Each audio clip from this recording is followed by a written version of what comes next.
Bismillahirrahmanirrahim. Assalamualaikum warahmatullahi wabarakatuh. Bersyukur kepada Allah, bersalawat kepada Nabi yang telah membawa kita dari jalan gelap gulita menuju jalan yang terang benderang seperti sekarang ini. Nah, di sini kami akan menjelaskan tentang pengukuran risiko. Di mana pemateri pertama yaitu saya sendiri, Alifa Agus, pemateri kedua yaitu Surya, dan pemateri terakhir yaitu Muhammad Lutfi Sudirman. Baik, di sini saya akan menjelaskan tentang pengertian pengukuran risiko, yang dimana pengukuran risiko adalah usaha untuk mengetahui besar atau kecilnya risiko yang akan terjadi. Hal ini dilakukan untuk melihat tinggi atau rendahnya risiko yang dihadapi oleh perusahaan. Kemudian bisa melihat dampak dari risiko terhadap kinerja perusahaan, sekaligus bisa melakukan priorisasi risiko yang mana yang paling relevan. Adapun pengukuran risiko juga merupakan tahap lanjutan setelah pengidentifikasian risiko, di mana pengidentifikasian risiko pada dasarnya merupakan kegiatan analisis secara sistematis dan berkesinambungan untuk menemukan atau mengidentifikasikan kemungkinan terjadinya kerugian potensial yang dihadapi atau mengancam perusahaan.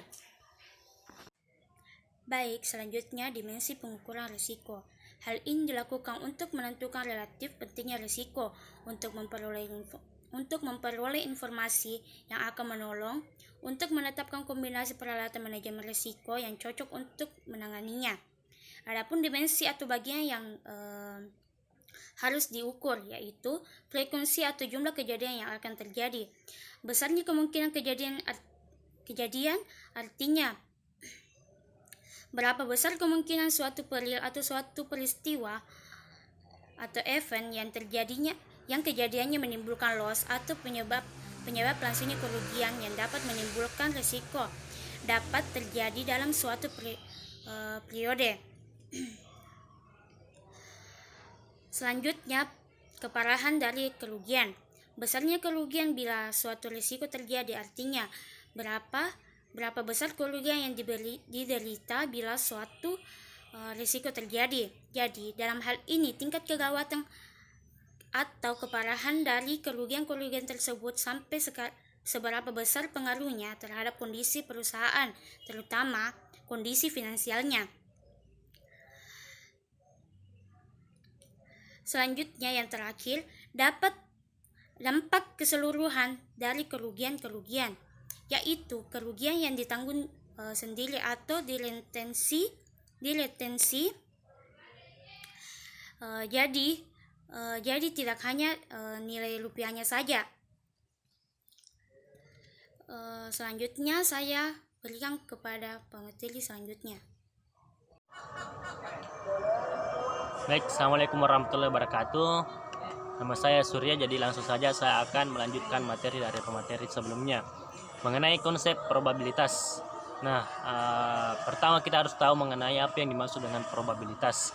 Jadi probabilitas merupakan kesempatan atau kemungkinan terjadinya suatu kejadian, atau bisa juga dikatakan kemungkinan jangka panjang terjadinya sesuatu.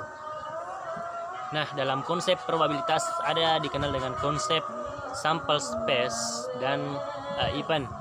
Sample space atau disingkat dengan set S merupakan suatu set dari kejadian tertentu yang diamati pada periode tertentu. Kemudian event merupakan segmen atau bagian dari sample space atau set E. Nah, simpelnya seperti ini. Sample space merupakan suatu set dari kejadian tertentu. Eventnya merupakan bagian dari sample space itu sendiri. Contohnya, sample space terjadi jumlah kecelakaan mobil di Kota Makassar pada tahun 2021. Nah, itu sampel space-nya. Eventnya jumlah kecelakaan mobil di Makassar terdiri dari mobil penumpang umum dan mobil pribadi. Itu sampel space-nya. Artinya event merupakan bagian dari sampel space itu sendiri. Nah, kemudian asumsi dalam probabilitas. Yang pertama, bahwa kejadian atau event tersebut akan terjadi. Saya pikir ini jelas. Kemudian yang kedua, bahwa kejadian kejadian tersebut adalah mutually eksklusif. Artinya dua peristiwa tidak akan terjadi secara bersamaan, seperti kecelakaan mobil penumpang umum tidak bersamaan dengan kecelakaan mobil pribadi. Kemudian yang ketiga, bahwa pemberian bobot pada masing-masing peristiwa dalam set adalah positif, sebab besarnya probabilitas akan berkisar antara 1 dan 0, di mana peristiwa yang pasti terjadi probabilitasnya 1, sedangkan peristiwa yang pasti tidak terjadi probabilitasnya 0 atau kemungkinannya 0. Lanjut di slide selanjutnya, penafsiran tentang probabilitas. Yang pertama, peristiwa yang saling pilah atau mutually exclusive event. Nah, dua peristiwa dikatakan saling pilah apabila terjadi peristiwa yang satu menyebabkan tidak terjadinya peristiwa yang lainnya. Nah, contohnya peristiwa yang satu tidak menyebabkan peristiwa yang lainnya. Contohnya kecelakaan mobil penumpang tidak menyebabkan terjadinya kecelakaan mobil pribadi. Kemudian yang kedua, compound events, artinya terjadinya dua atau lebih peristiwa atau event terpisah selama jangka yang sama. Nah, metodenya ada dua. Yang pertama, compound event yang bebas atau independen. Compound event adalah bebas terhadap satu sama lain jika terjadinya salah satu tidak ada hubungannya dengan peristiwa yang lain, di mana probabilitas terjadinya peristiwa itu serentak dalam waktu yang sama adalah sama dengan hasil perkalian probabilitas masing-masing peristiwa. Contohnya, satu perusahaan memiliki dua cabangnya di Makassar dan di Parepare. Nah, compound event yang bebas itu tidak peristiwa yang lainnya tidak ada hubungannya dengan peristiwa yang satu, tidak ada hubungannya dengan peristiwa yang lainnya. Satu perusahaan memiliki dua cabang di Makassar dan di Parepare. Ketika terjadi kebakaran di Parepare, itu kemungkinan tidak akan terjadi kebakaran di Makassar. Artinya satu peristiwa di Parepare tidak menyebabkan tidak ada hubungannya dengan peristiwa yang ada di Makassar. Nah, kemudian yang ke B adalah compound event bersyarat. Metode yang B, compound event bersyarat. Compound event bersyarat adalah dua peristiwa atau lebih di mana terjadi peristiwa yang satu akan mempengaruhi peristiwa yang lainnya. Nah, contohnya perusahaan melakukan promosi terhadap produknya. Peristiwa pertama. Peristiwa kedua, terjadinya kenaikan penjualan terhadap produk perusahaan. Nah, artinya artinya peristiwa kedua terjadinya peningkatan penjualan produk setelah adanya promosi.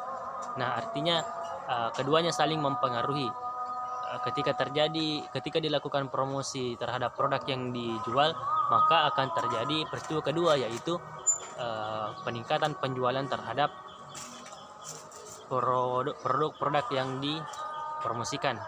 Nah, kemudian yang ketiga, peristiwa inklusif. Peristiwa inklusif adalah dua peristiwa atau lebih yang tidak mempunyai hubungan saling pilah, di mana kita ingin mengetahui probabilitas terjadinya paling sedikit satu peristiwa di antara dua atau lebih peristiwa tersebut. Jadi mungkin itu saja materi dari saya. Selanjutnya mungkin akan dijelaskan oleh teman kelompok saya. Terima kasih. Assalamualaikum warahmatullahi wabarakatuh. Bismillahirrahmanirrahim. Assalamualaikum warahmatullahi wabarakatuh. Perkenalkan, nama saya Muhammad Lutfi Sulaiman, NIM 192300093. Di sini saya akan melanjutkan hasil presentasi dari kelompok kami yang berjudul konsep probabilitas. Yang pertama itu nilai harapan atau expected value. Expected value dari suatu event dapat ditentukan dengan membuat tabel atau tabel binominal untuk hasil-hasil yang mungkin diperoleh dan menilai masing-masing hal tersebut berdasarkan probabilitasnya. Dengan menjumlahkan hasil dari masing-masing event tersebut akan diperoleh expected value-nya.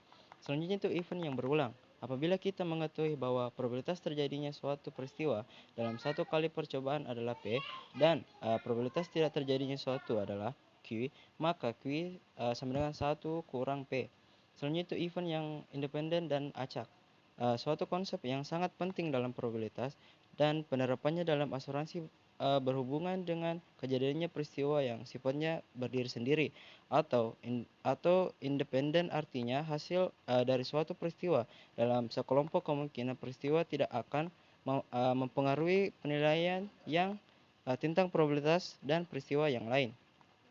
Selanjutnya itu sifat probabilitas. Nah, sifat probabilitas adalah aproksimasi, yaitu jarang sekali terjadi atau bahkan tidak mungkin dapat diketahui besarnya probabilitas secara mutlak atau pasti sama dengan kenyataan. Selanjutnya aksioma definisi probabilitas yang terbagi atas 3 bagian. Yang pertama itu probabilitas suatu event bernilai antara 0 dan 1. Yang kedua itu jumlah hasil penambahan keseluruhan probabilitas dari event-event set E yang saling pilah dalam set S adalah 1. Dan yang terakhir itu yang bagian ketiga, probabilitas suatu event yang terdiri dari sekelompok event yang saling pilah dalam suatu set S adalah merupakan hasil penjumlahan dari masing-masing probabilitas yang terpisah.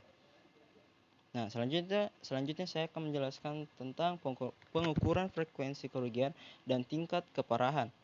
Yang pertama itu pengukuran frekuensi kerugian. Nah, apa sih pengukuran frekuensi kerugian itu? Nah, yaitu adalah untuk mengetahui berapa kali suatu jenis peril dapat menimpa suatu jenis objek yang bisa terkena peril selama suatu jangka waktu tertentu yang umumnya 1 tahun. Selanjutnya itu menentukan tingkat keparahan. Nah, dalam menentukan keparahan, kerugian manajer harus berhati-hati untuk memasukkan semua kerugian yang mungkin bisa terjadi sebagai akibat suatu peristiwa tertentu sebagaimana dampaknya yang terhadap keuangan perusahaan yang bersangkutan. Nah, itulah mungkin yang dapat saya sampaikan dari kelompok kami. Kurang lebihnya mohon dimaafkan. Wabillahi taufiq wal hidayah. Assalamualaikum warahmatullahi wabarakatuh.